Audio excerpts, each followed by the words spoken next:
ఇకపై మీకు ఇష్టమైన ఫేవరెట్ సీరియల్స్ యొక్క ఫుల్ ఎపిసోడ్స్ యూట్యూబ్లో అందుబాటులో ఉండవు. కేవలం సన్నెక్స్లో మాత్రమే ఫ్రీగా చూడొచ్చు. మీరు ఇలా చేయడం చాలా తప్పు. ఏదైనా ఉంటే కోర్టులో తెలుసుకుందాం. ముందు వాళ్ళు వెళ్ళనివ్వండి.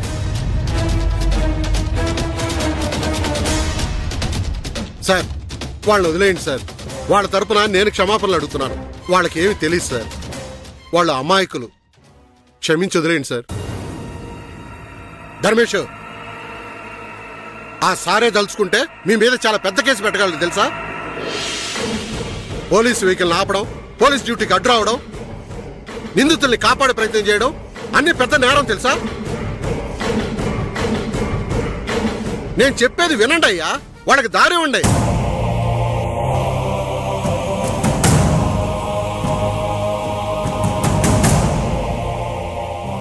ధర్మేష్, నేను చెప్పేది వినండి.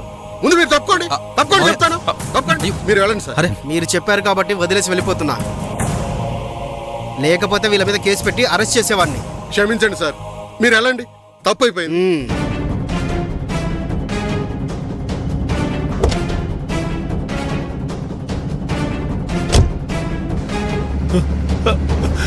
అన్నయ్య, అన్నయ్య, ధర్మేష్ అన్నయ్య, నరేష్, ధర్మేష్ అన్నయ్య.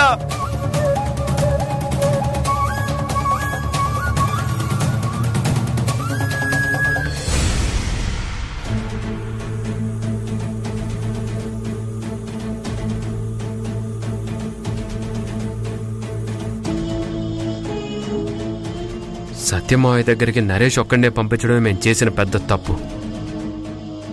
మా తమ్ముడు అలా చేసుండడం, వాడికి కోపం ఎక్కువే గాని అది ఒక మనిషిని హత్య చేసేంత కోపం కాదు. ఏ గుళ్ళో అయినా ప్రమాణం చేసి చెప్తాను. నరేష్ అన్నని ఎలాంటి ఆధారాలు లేకుండా పోలీసులు అరెస్ట్ చేసి తీసుకెళ్లారు. Yes, Naresh bro, no murder. He is not criminal. Police did wrong. Police did wrong. ఎవరో చేసిన పాపం మా తమ్ముడికి చుట్టుకుంది. అది తలుచుకుంటేనే చాలా బాధగా ఉంది మావయ్య. అందుకని పోలీసులతో గొడవ పడతారా? వాళ్ళ వెహికల్కి అడ్డుపడతారా? అది పెద్ద నేరం అని చెప్పానుగా. మీ అదృష్టం బాగుండి సమయానికి నేను వచ్చాను కాబట్టి సరిపోయింది. లేదంటే మీ నలుగురు పెద్ద కేసులు ఇరుక్కుని ఉండేవాళ్ళు. అమ్మా రేవతి, వీళ్ళకంటే బుద్ధి లేదు. నరేష్ని అరెస్ట్ చేస్తున్నారని నువ్వు ధర్మేష్కు ఫోన్ చేసి ఎందుకు చెప్పావమ్మా? ఇంకెందుకు చెప్తుంది? పోలీసులను కొట్టి నరేష్ బాబుని కాపాడి తీసుకురావడానికి. సంపంగి, అనవసరమైన మాటలు మాట్లాడుకు. తర్వాత నిన్నేమైనా అంటే ఏడుస్తావు. ఏ, నా అభిప్రాయం కూడా చెప్పకూడదా? నోరు మూసుకుని వెళ్ళే.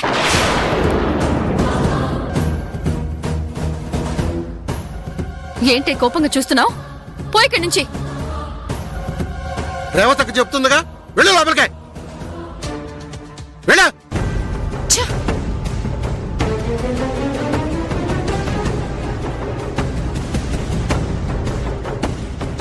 అందరూ ఒకటి గుర్తుపెట్టుకోండి.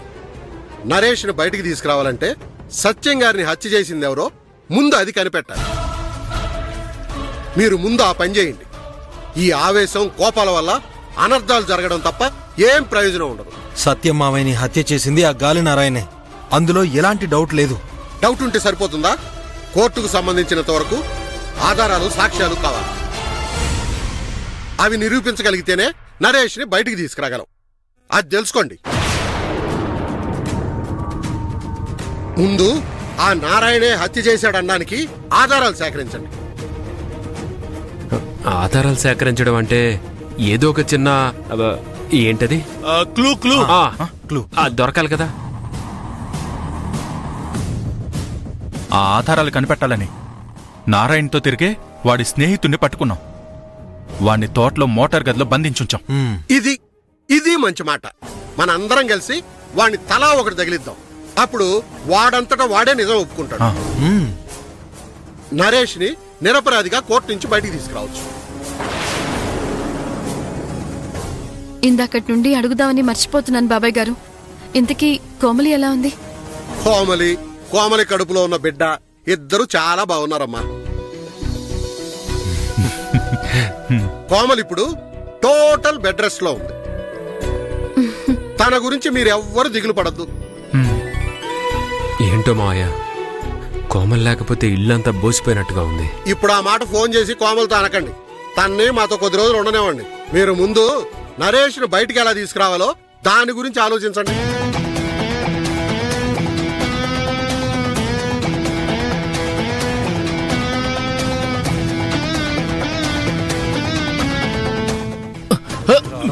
అయ్యో వదలండి, చెయ్యి నొప్పేస్తుంది. వదలండి వదలండి వదలండి. ఎక్కడ తీసుకెళ్తున్నారు? నన్ను వదలండి. ఎవరతను? వదలండి వదలండి. ఇలా రా, కూర్చో. ఇలా కూర్చో. తీసుకొచ్చామన్నా. కూర్చో.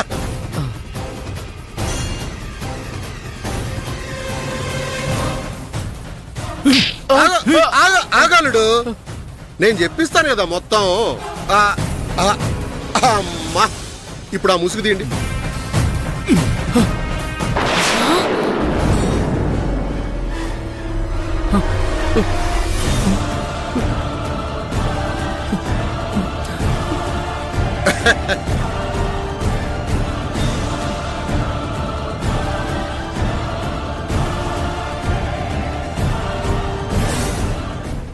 రేయ్, 24 గంటల పాటు నువ్వు ఆ గాలితోనే తిరుగుతుంటావు. కాబట్టి సత్యవన్నయ్యని ఎవరు చంపారనే విషయం నీకు ఖచ్చితంగా తెలిసే ఉంటుంది. ఇప్పుడు గాని నువ్వు నిజం చెప్పలేదనుకో, అదిగో అలా చూడు, నీ పాలిట యమభటుల్లాగా చూస్తున్నారు. నిన్ను నిలువునా నరికి పారేస్తారు. అసలు ఏం జరిగిందో నేను చెప్పనా? గాలోడు విజయలక్ష్మి ఇంటికి వచ్చేసరికి నరేష్ చచ్చిపోయిన సత్యవన్నయ్య పక్కన కూర్చొని ఉన్నాడు. అది చూసిన మీరు నరేషే సత్యవన్నయ్యని చంపాడని ఊరంతా నమ్మించి పుకారు పుట్టించారు. అంతేగా జరిగింది.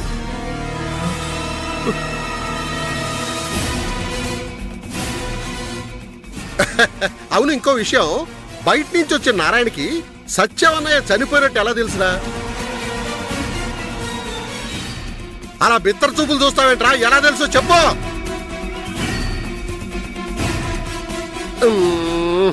అది కూడా నన్నే చెప్పమంటావా?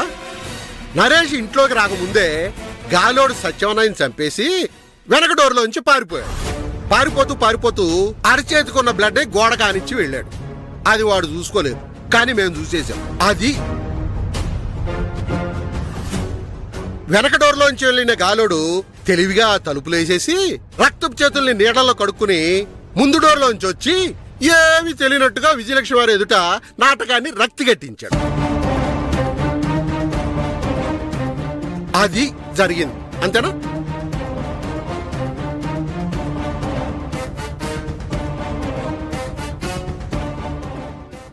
ఆ గాలోడు సత్యవన్నయ్యని చంపినప్పుడు చూసిన ఒకే ఒక సాక్షి నువ్వే.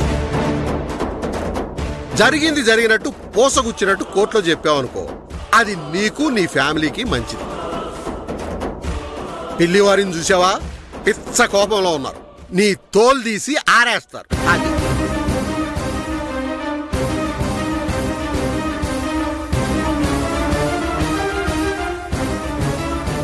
అంటే సత్యం బాబాయిని చంపింది నారాయణ బావా? అసలు ఈ నిజం వీడికి తెలుసో లేదో? ఏం చెప్తాడో ఏంటో. చెప్పరా ఏం జరిగిందో? అరే చెప్పరా అంటుంటే. జరిగింది చెప్తే నిజం దాచిన నేరానికి నన్ను కూడా జైల్లో వేస్తారు. కాబట్టి మనం ఇరుక్కోకుండా ఎలాగైనా బయటపడాలి. చెప్పరా, నిజం చెప్పు.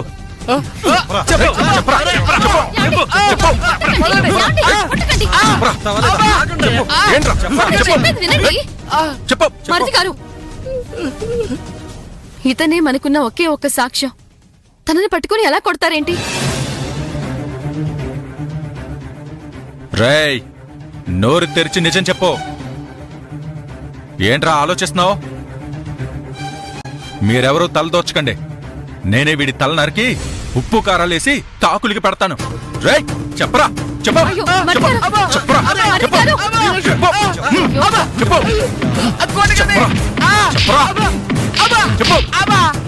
చెప్పరా చెప్పరా